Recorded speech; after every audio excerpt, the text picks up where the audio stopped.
Hi, my name is Daniel McBride, and today I'm going to be informing you on a current issue in our society, which is gun violence. We're going to be focusing on the number 18, and that's not becoming a man in today's society, but rather the number of school shootings that have occurred since January of 2018. And that's according to an article on Snopes.com, which averages out to about 2 to 3 school shootings per week. It's clear that this is a problem and an epidemic that is now becoming one, and things need to be changed before it gets too out of hand.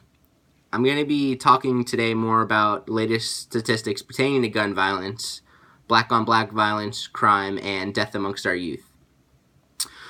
Death amongst our youth is at an all-time high, especially in areas where poverty and crime rates are high. And it's said that black males are 4.5 times more likely to get killed than our white peers, which is sad, but it's true because of the demographics that they live in the area, in the poorer region.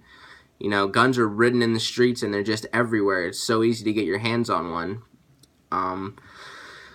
The city of Chicago, it's now been dubbed Chirac for its gun crisis problem, and there's guns ridden all over the street. There's gun violence.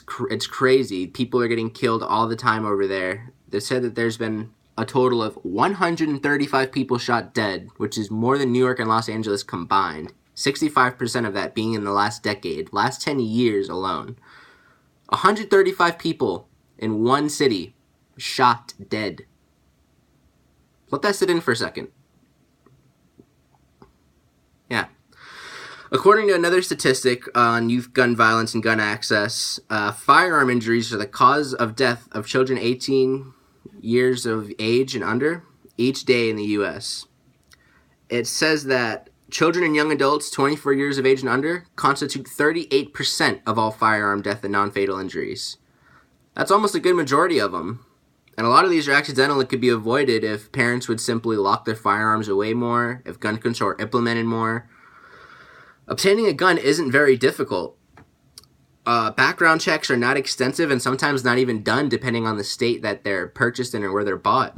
People with a mental illness may be restricted in one state, but they can cross borders to another and not even be checked or have as much of a background check. And they'll buy the same firearm. And it's a scary thing.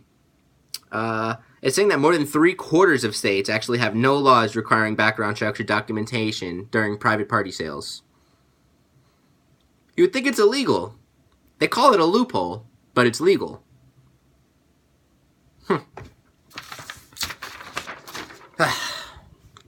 Nearly 40% of gun transactions in America occur through these so-called private party sales, and it creates a secondary firearms market that is largely invisible. And this is a statistic that can be found in lawcenter.giffords.org, and it's true. Another one found on there talks about how families fail to secure their weapons safely out of their child's reach, and it's saying that 73% of children aged 9 and under reported knowing where the location of their parents' firearms are, and 36%, more than a third, admitted that they handled the weapon themselves. That's a pretty scary statistic. There are being some things done in response to gun violence. Some laws are being implemented and changed. A few of those being that there should be a law enforcement officer, at least one per every 1,000 in each public school. I can agree with that. They want to increase the age from 18 to 21 to be able to purchase a gun. I think that's a good law to do as well. And third, and my favorite foremost, enhance criminal penalties for people who make social media threats, who make threats to schools, including those made on social media specifically.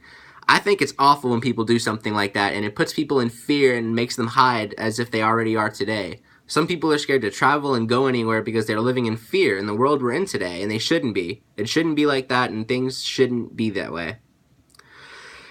You know, it's clear what problems America is facing today pertaining to gun violence, and some of the things what we can do personally to help them. You know, me, you, we're only one person, but united, we all have a voice and can stand up together and can maybe have Congress change laws to go around.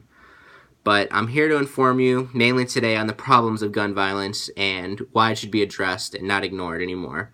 It's a serious issue that's not going to go away overnight, and we need to inform the public as much as we can to take as much precaution as possible in order to avoid another tragic event in the future, such as another school shooting or a possible accidental shooting at a home.